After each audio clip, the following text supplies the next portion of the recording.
हिंदुस्तान हमारा। जय Hind. Thank you. Honourable professor Manoj Kumar Jha. शुक्रिया माननीय उपसभापति महोदय।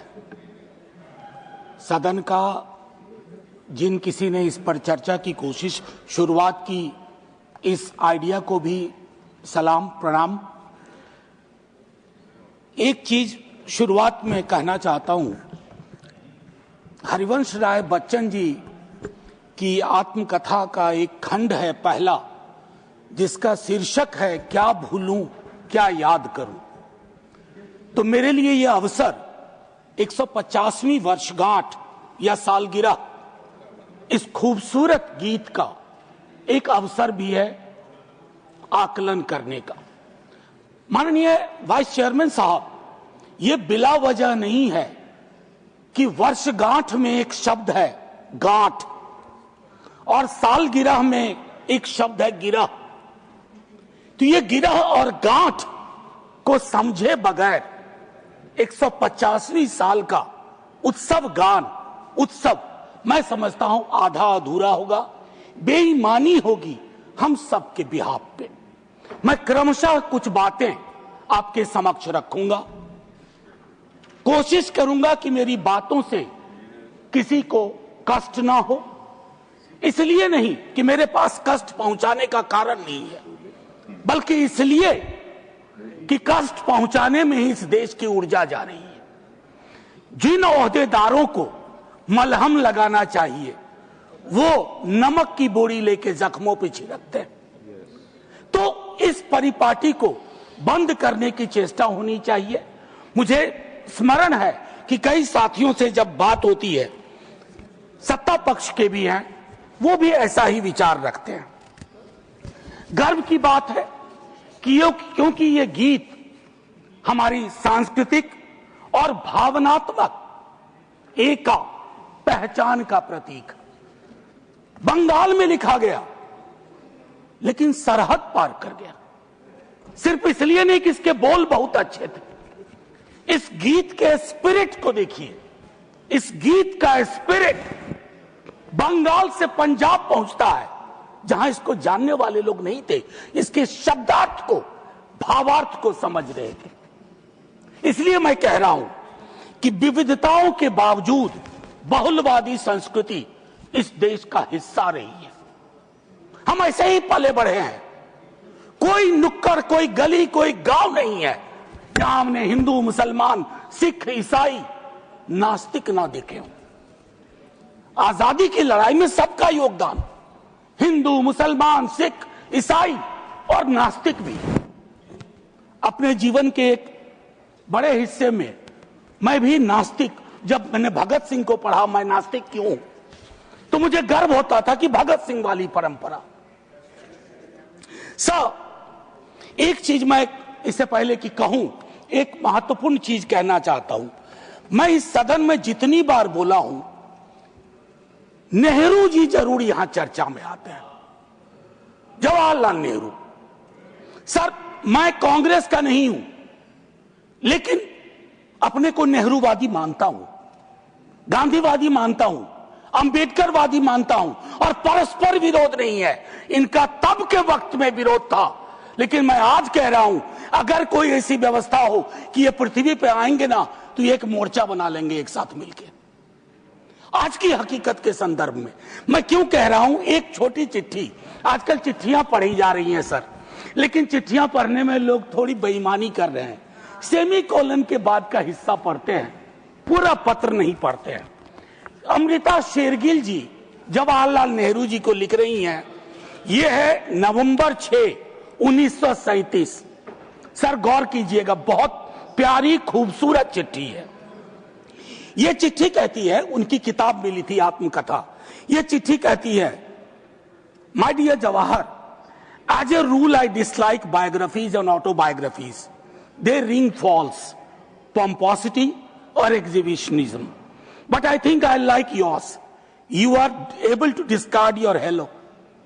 You are capable of saying, when I saw the sea for the first time, when others would say, when the sea saw me for the first time. Sir आजकल ऐसे लोग बहुत तरक्की कर रहे हैं जो ये कहते हैं कि समंदर ने आज मुझको पहली बार देखा, ये नहीं कि मैंने समंदर को पहली बार देखा। ये एक महत्वपूर्ण चीज है। सर ध्रुवीकरण आज के हमारे जीवन का हिस्सा बन गया। क्या बंकिम बाबू ने यह कल्पना की थी, उस महाकवि ने यह कल्पना की थी कि देश इतने टुकड़ों में बंट जाएगा? पार्टीशन से ज्यादा। अभी मैंने देखा चंद महीनों पहले इस देश में आई लव महाकाल और आई लव मोहम्मद में जिहाद करवा दिया गया, झगड़ा करवा दिया गया।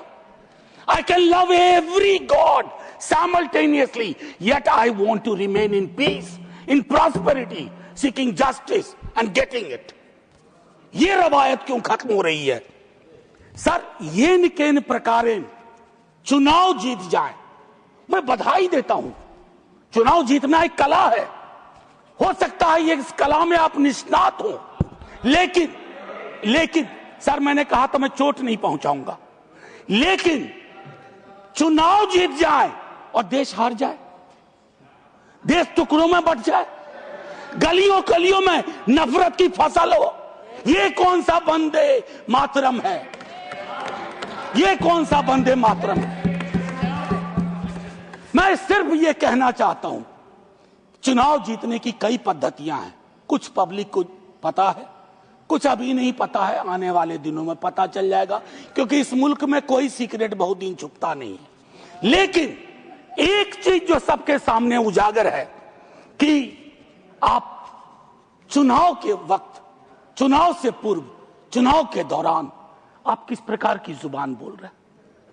सर मैं जानता हूं जब तमाम हमारे सीनियर साथी लोग, मंत्री लोग एक दिन तो पब्लिक लाइफ छोड़ के जाएंगे, मैं भी जाऊंगा छोड़ के सर, मैं भी छोड़ के जाऊंगा, लेकिन मूल्यांकन करूंगा मेरी बातों ने कितनों को चोट पहुंचाई है, कितने घर में दीवारें खड़ी कर दी, कितने गांव में तकसीम जैसे हालात कर दिए। मैं वंदे मातरम के माध्यम से कश्मीर पे बोलूंगा, शाम में मेरी ट्रोलिंग हो जाएगी, मैं नहीं बोलूं क्या? चुप हो जाऊं भय से, डर से? सर 1 मिनट का वक्त दीजिए, मैं ज्यादा वक्त, मेरे दूसरे स्पीकर हैं वो बोलेंगे, बस मुझको 1 मिनट का वक्त दीजिए। मेरी बातें अधूरी रह गई हैं, लेकिन ऐसे अवसरों पर अक्सर होता है। सालगिरह जरूर मनाएं, गिरह का ध्यान रखें, वर्षगांठ जरूर मनाएं, गांठों का ध्यान रखें, और अगर वो न कर पाए तो इतना जरूर करें, इन महापुरुषों को, इनकी रचना को अपनी राजनीति का अवसर न बनाए, औजार न बनाए। और एक आखिरी टिप्पणी करूंगा, पहले भी कह चुका हूं सर, इस सदन में पक्ष विपक्ष दोनों तरफ महापुरुषों को याद करने वाले लोग हैं। सर 30 सेकंड और दे दीजिए, न जाने उस कुर्सी में क्या है जो बैठता है, जो बैठते हैं। सर बस 30 सेकंड दे दीजिए, मैं 30 सेकंड मांग रहा हूं। प्लीज मैं सिर्फ इतना कहना चाहता हूं, मैंने पहले भी कहा, प्रधानमंत्री जी को एक्चुअली बीजेपी के लोगों को नेहरू का धन्यवाद करना चाहिए। वो पॉलिटिकल लाइफ जैकेट की तरह इस्तेमाल किए जाते हैं। Nehru ji political life jacket. इसलिए कल सदन में एक नेता ने कहा, मैं आज यहां दोहराता हूं, एक दिन तय करिए और तय करिए कि मुकदमा हो। आप भी जिरह करिए, हम भी जिरह करें। मैं इतिहास का छात्र हूं, दिल्ली आया था एमए हिस्ट्री करने, धारा थोड़ी बदल गई, लेकिन आज भी इतिहास को संदर्भ में देखता हूं। 1937, 1905, 1915 की बातें पढ़ूंगा तो पूरा पैराग्राफ पढ़ूंगा, सेमीकोलन के बाद नहीं पढ़ूंगा। और मेरा इतिहास बोध 14 से पहले का है, 14 के बाद का नहीं है। जय हिंद, वंदे वंदे। Thank you. Doctor M Thambidurai ji.